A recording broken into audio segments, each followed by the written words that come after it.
Hiranandani estate येथील कावेसर तलावालगत ठाणे महापालिकेने घेतलेल्या सुशोभीकरणाच्या निर्णयाला त्या भागातील रहिवाशांचा आणि ठाण्यातील पर्यावरणप्रेमी नागरिकांचा विरोध आहे.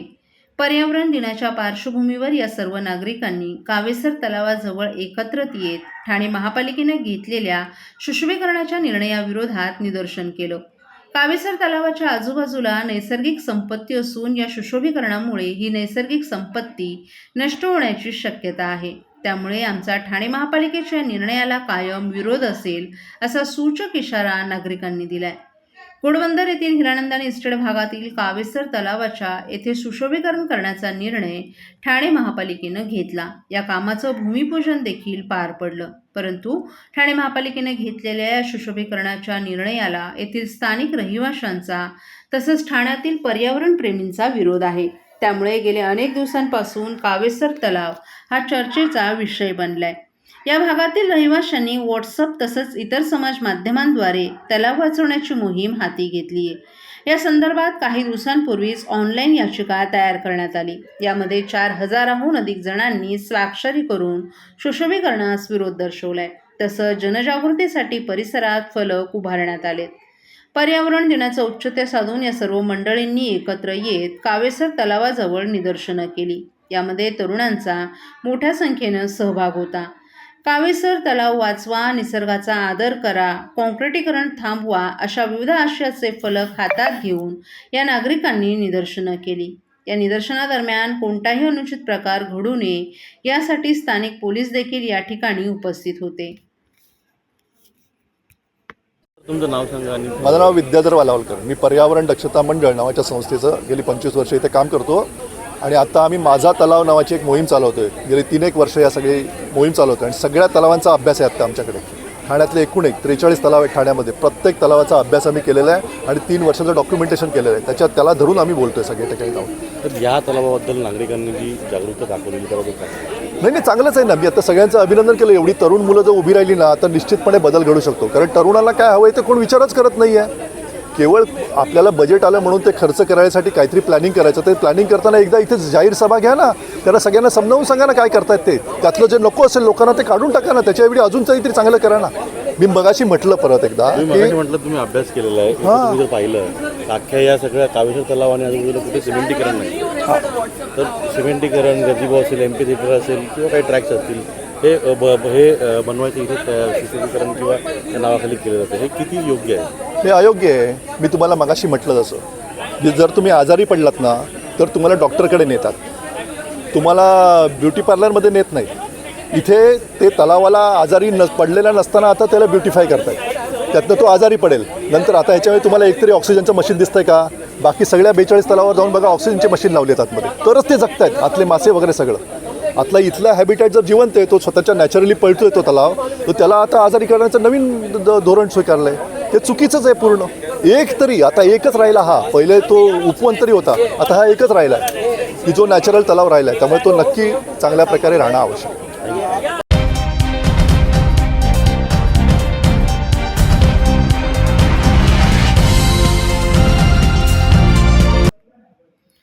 असंसर्गजन्य व्याधीमध्ये कर्करोगाचं वाढतं प्रमाण लक्षात घेऊन ठाणे जिल्हा आरोग्य विभागानं महापालिका क्षेत्रात संपूर्ण मे महिना कॅन्सर डायग्नोस्टिक व्हॅनमार्फत नागरिकांची मुख कर्करोग, स्तन कर्करोग आणि गर्भाशय मुख कर्करोग तपासणी केली. यावेळी एकूण 4,500 नागरिकांची तपासणी करण्यात आली. यामध्ये 1.2% मौखिक कर्करोग, 2% स्तन तर 1.6 गर्भाशयमुख कर्करोग लक्षणं नागरिकांमध्ये आढळली असून यापैकी मौखिक कर्करोगाच्या बायोप्सीसाठी 38 सॅम्पल पाठवण्यात आले. ठाणे जिल्ह्यात सार्वजनिक आरोग्य विभागामार्फत कॅन्सर डायग्नोस्टिक व्हॅन जिल्ह्यातील महापालिका आणि नगरपालिका क्षेत्रात रुग्णांच्या सेवेसाठी दाखल झाली होती. आरोग्य विभागाचे उपसंचालक डॉक्टर अशोक नांदापूरकर यांच्या मार्गदर्शनाखाली ठाणे महानगरपालिका, मीरा भाईंदर, भिवंडी, कल्याण डोंबिवली, उल्हासनगर आणि नवी मुंबई या महापालिकांबरोबरच अंबरनाथ, बदलापूर नगरपालिका क्षेत्रात महिनाभरात एकूण 4,500 नागरिकांची कर्करोग तपासणी करण्यात आल्याची माहिती दंतशल्य चिकित्सक डॉक्टर अर्चना पवार यांनी दिली आहे. या व्हॅनमध्ये रुग्णांची मौखिक, गर्भाशय मुख आणि स्तन आदींची कर्करोग तपासणी करण्यात आली. यावेळी 57 व्यक्तींना मौखिक कर्करोग लक्षणं आढळली असून यापैकी 38 बायोप्सीसाठी पाठवण्यात आली आहेत. यासोबतच 105 स्तन तर गर्भाशयमुख कर्करोगाची लक्षणंही आढळून आली आहेत.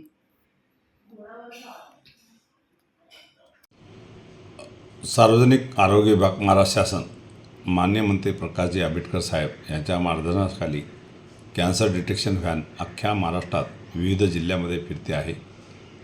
गेल्या 2 मे ते 31 मेपर्यंत ठाणे जिल्ह्यात माननीय नाना सर डेप्युटी डायरेक्टर यांच्या मार्गदर्शनाखाली ठाणे जिल्ह्यातील विविध महानगरपालिका आणि नगरपालिका क्षेत्रात ही व्हॅन महिनाभर होती. याच्यात जवळपास आपण 4,500 पेशंटना चेक केलं आहे. त्याच्यामध्ये पेशंटची जे ओरल कॅन्सर्स आहेत, मौखिक कर्करोग ज्याला सांगूया, ते चेक केलं गेलं. त्याचे बायोप्सीज केल्या गेल्या. जवळपास 38 बायोप्सी आपण केल्या आहेत. सस्पेक्टेड जे लोक आहेत त्यांना हायर सेंटरला रेफर केलेलं आहे. तसेच सर्वायकल कॅन्सर, ब्रेस्ट कॅन्सर यांचंही सस्पेक्टेड रुग्णाची यादी तयार करण्यात आली. त्यांचा मोबाईल नंबर, कॉन्टॅक्ट नंबर घेऊन जे काही सस्पेक्टेड रुग्ण आहेत त्यांना पुढील उपचार किंवा डायग्नोसिससाठी आपण सिव्हिल हॉस्पिटल ठाणे जिल्हा किंवा इतर आपले जे उपजिल्हा रुग्णालय आहे किंवा महानगरपालिका रुग्णालय इथे रेफर केलेलं आहे. आपण महिन्याभरात 4,500 लोकांचे चेक केले. त्याच्यामध्ये बऱ्यापैकी लोकांना आपण संशयित जे मुख कर्करोग असतील, ब्रेस्ट कॅन्सर किंवा सर्वायकल कॅन्सर किंवा गर्भपिशवीचा कॅन्सर, या कॅन्सरचा आम्ही जे सस्पेक्टेड लोकांची यादी केलेली आहे आणि बाकी गोष्टी आम्ही प्रोसेस करतो आहे. जवळपास याते 3 ते 4 पेशंट डायग्नोज जे झालं कॅन्सर त्यांना ट्रीटमेंट खाली घेतलेलं आहे. काही पेशंट आपण टाटामध्ये पण रिफर केलं आहे. याचा मेन उद्दिष्ट हाच आहे की ही व्हॅन प्रत्येक ठिकाणी फिरते. ही सुसज्ज व्हॅन आहे. याच्यात डेंटल चेअर आहे, पॅप स्मिअर करण्याची किंवा सर्वायकल आपल्या ओरल बायोप्सी करण्याची व्यवस्था आहे आणि VIA टेस्टिंग आम्ही सर्वायकल कॅन्सरसाठी करतो, ती व्यवस्था इकडे आहे. ही व्हॅन सगळीकडे फिरते. तिथे पेशंटला आपण बोलवतो आणि त्यांचं डायग्नोसिस करतो किंवा त्यांना संशयित रुग्णाची आपण चेकिंग करून त्यांना फर्दर ट्रीटमेंट खाली आणतो. मेन उद्दिष्ट हा आहे की दिवसेंदिवस कॅन्सरचा वाढणारा जो धोका आहे हे सगळ्यांना माहीत आहे. एकदा कॅन्सर ॲडव्हान्स झालं तर पेशंट जगू शकत नाही, माणूस जगूच शकत नाही. म्हणून त्याला अर्ली डिटेक्शन हे एकमेव सोल्युशन आहे आणि आमचं उद्दिष्ट हेच आहे की लोकांमध्ये जनजागृती करणे कॅन्सरबद्दलची आणि अर्ली डिटेक्शन करून पेशंटला ताबडतोब, रुग्णाला ताबडतोब ट्रीटमेंट खाली आणणं आणि त्याचा रिकव्हरी रेट खूप चांगला असतो. आणि जर अर्ली डिटेक्शन असतील, सगळ्यांनाच माहिती आहे ब्रेस्ट कॅन्सर असेल किंवा मौखिक कर्करोग असेल किंवा सर्वायकल कॅन्सर जे असेल त्याला आपण गर्भाशयाचा मुख कर्करोग सांगतो. हे पेशंटला जर झालं तर जे ॲडव्हान्स स्टेजमध्ये लक्षात येतात आणि मग आपण त्या स्त्रियांना किंवा माणसाला जगू शकत नाही. अशा परिस्थितीमध्ये लवकरात लवकर याचं निदान व्हावं, यांना ट्रीटमेंट खाली आणावं आणि हे सगळ्या गोष्टी गव्हर्नमेंटच्या खर्चाने, जिल्हा आरोग्य यंत्रणा याच्या आणि महानगरपालिका आरोग्य याच्या सहकार्याने आपण करत होतो ठाणे जिल्ह्यामध्ये. तर नक्कीच याचा जास्तीत जास्त लोकांनी फायदा घ्यावा. प्रत्येक डेप्युटी डायरेक्टर लेवलला एक व्हॅन देण्यात आलेली आहे. 3 ते 5 जिल्हे एका डेप्युटी डायरेक्टरच्या अंडर येतात. ते प्रत्येक जिल्ह्यामध्ये ती व्हॅन फिरते आहे. हे आता आपले 2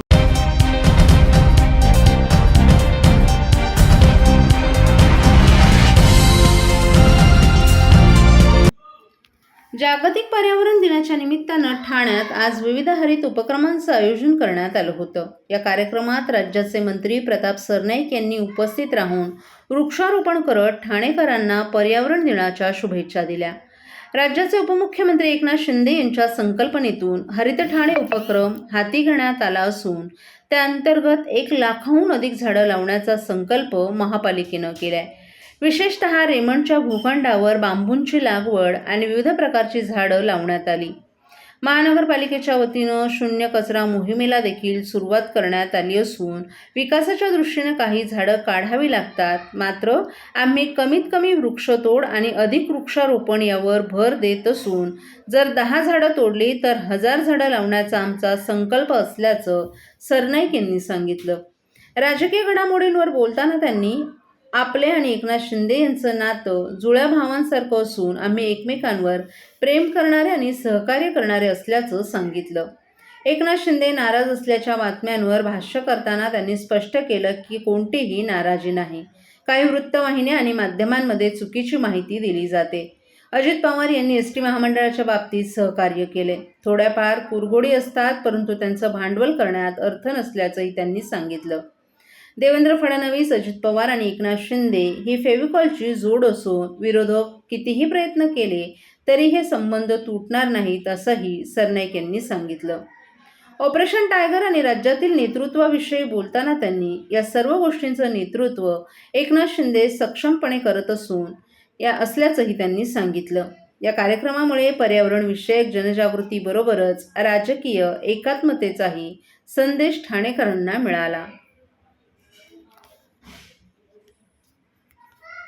जागतिक पर्यावरण दिनाच्या निमित्तानं राज्याचे लोकप्रिय उपमुख्यमंत्री आणि आमच्या पक्षाचे प्रमुख आदरणीय एकनाथ शिंदे यांच्या संकल्पनातून हरित ठाणे हा संकल्प त्यांनी मांडलेला आहे आणि त्या माध्यमातून आमचे आयुक्त अतिशय चांगल्या प्रकारचं पर्यावरण जागृतीचं काम ह्या ठाणे महापालिका क्षेत्रामध्ये करतात. आजच्या ह्या शुभ प्रसंगी आमचे माजी महापौर हरिश्चंद्र पाटीलसुद्धा उपस्थित आहे आणि महापालिकेच्या सर्व संबंधित अधिकाऱ्यांना घेऊन आम्ही आज हा उपक्रम राबवत आहे. सुमारे 1 लाखापेक्षा जास्त झाडं ह्या ठाणे महापालिका हद्दीमध्ये लावण्याचा एक संकल्प एकनाथ शिंदे साहेबांनी आमच्या कमिशनर साहेबांवर सोपवला आणि त्या माध्यमातून आम्ही काम करतो आहे. आज ह्या रेमंडच्या हिरवळीवर आम्ही बांबूची लागवड आणि विविध झाडांची, फुलं झाडांची, फळं झाडांची आणि इतर झाडांची लागवड या परिसरामध्ये करतो आहे आणि ह्या सप्ताहाच्या माध्यमातून विविध ठिकाणी हे वृक्षारोपणाचे कार्यक्रम हाती घेण्यात आलेले आहे. मी सर्वप्रथम आमच्या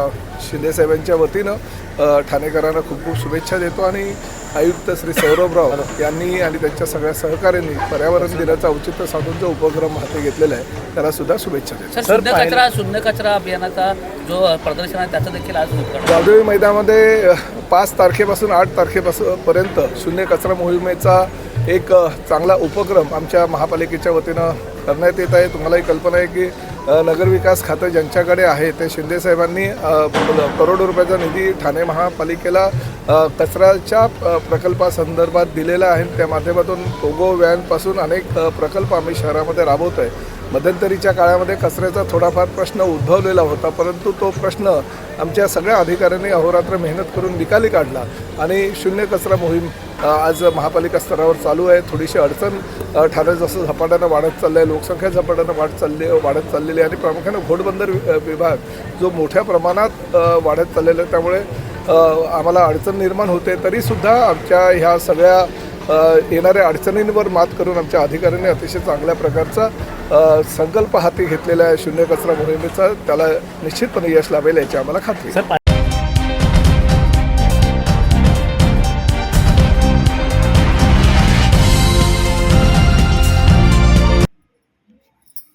भारतीय जनता पार्टी ठाणे शहर जिल्ह्याच्या वतीनं जागतिक पर्यावरण दिनाच्या निमित्तानं 5 जून ते 15 ऑगस्ट 2025 या कालावधीत जागतिक पर्यावरण दिन आणि आपत्कालची 50 वर्ष या निमित्तानं विविध उपक्रमाचं आयोजन करण्यात आलं आहे. या कार्यक्रमाअंतर्गत आज कामगार हॉस्पिटल येथे एक पेड़ माँ के नाम अभियान राबवण्यात आलं असून त्याचा शुभारंभ शहराचे जनसेवक आमदार संजय केळकर, भारतीय जनता पार्टीचे ठाणे शहर जिल्हा अध्यक्ष संदीप लेले यांच्या उपस्थितीत वृक्ष लागवड करून त्या जागतिक पर्यावरण दिनाच्या कार्यक्रमाचा शुभारंभ करण्यात आला. या वृक्ष लागवड उपक्रमात विविध प्रजातीच्या 100 वृक्षांची लागवड करण्यात आली. या कार्यक्रमासाठी शिवशांती संस्थेचे विनयकुमार सिंग आणि त्यांच्या कार्यकर्त्यांनी विशेष मेहनत घेतली. यावेळी ठाणे शहर जिल्हाध्यक्ष संदीप लेले, आमदार संजय केळकर तसंच डॉक्टर समीरा भारती, सरचिटणीस पर्यावरण दिन संयोजक, पर्यावरण सहसंयोजक विद्या शिंदे, किरण जोशी, राम ठाकूर, माजी उपाध्यक्ष सागर भदे, उपाध्यक्ष विक्रम भोईर, राजेश मडवी, वर्षा पाटील, श्रुती महाजन तसंच इतर पदाधिकारी, महिला मंडळ मोर्चा आघाडी, समस्त भाजपचे कार्यकर्ते, शिवशांती प्रतिष्ठानचे ॲडव्होकेट विनय सिंग आदी उपस्थित होते.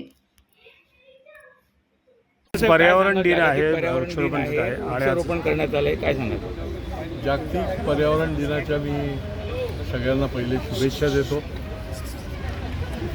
आणि भारतीय जनता पार्टीने देशभर आणि राज्यभर देखील करोडो वृक्षांचं वृक्षारोपण निरनिराळ्या संस्था आणि नागरिकांना घेऊन करायचा संकल्प केलेला आहे. महाराष्ट्र शासनाने देखील 10 कोटी वृक्ष या महाराष्ट्रामध्ये लावण्याचा संकल्प केलेला आहे हा महत्त्वाकांक्षी प्रकल्प आहे आणि त्याच्यामुळे एक पेड माँ के नाम प्रत्येकानेच लहानापासून थोरापर्यंत आजच्या दिवशीच नाही तर पुढचे महिनाभर हे झाडं लावण्याचं काम करण्याचं आवश्यकता आहे. पर्यावरणाला फार मोठा धोका पोचलेला आहे. जागोजागी प्लास्टिक अशी परिस्थिती निर्माण झालेली आहे. अनेक ठिकाणी अनधिकृत कामं चालू आहेत.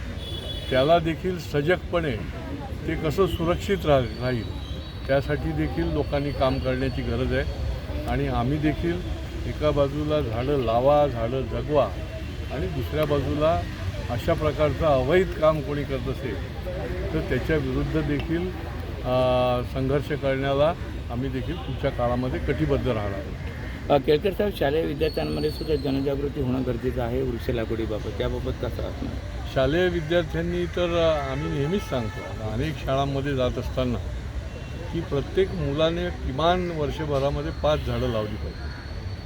त्याला झाडं लावण्याची पण सवय होते, झाडं जगवण्याची देखील सवय होते आणि त्याची भावना देखील निसर्गाच्या बरोबर एकरूप होण्याची ही एक प्रक्रिया त्याची लहानपणापासूनच सुरू होते आणि त्यामुळेच पर्यावरणाचं पुढच्या काळामध्ये रक्षण होऊ शकतं आणि ती काळाची गरज आहे. प्रत्येक शाळेने, प्रत्येक व्यवस्थापनाने हे देखील काम करण्याची पुढच्या काळामध्ये गरज आहे.